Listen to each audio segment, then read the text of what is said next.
আমার এই জোড়াটা একদম দেশি, দুইটাই আসলে দেশি। এই যে এই পাশের এই যে হলুদ চোখের যে কবুতরটা, এটা হচ্ছে মানে এটা জালালি কবুতর, নিজের থেকে আমার কাছে আসছিল, এবং এটা হচ্ছে সেদিন কিনে দেওয়া হয়েছে। তো আজকে দেখলাম এটা জোড়া নিয়ে গেছে। এটার যে বাচ্চা হবে সেটা মূলত আমরা খাওয়া দাওয়ার জন্য ব্যবহার করব, কারণ এগুলোর বাচ্চাগুলোর আসলে কোনো বাণিজ্যিকভাবেও কোনো ভ্যালু থাকে না, এবং মানে কোনো রেস বা আদার্স কিছুর জন্য এটা ইউজ করা যায় না।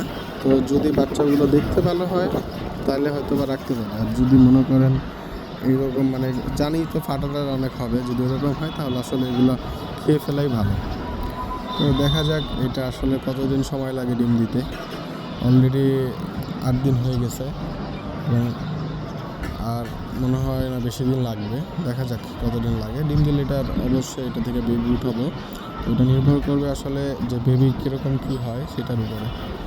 যাই হোক, সবাই ভালো থাকবেন, এটা একটা আপডেট দিলাম জাস্ট। আসসালামু আলাইকুম।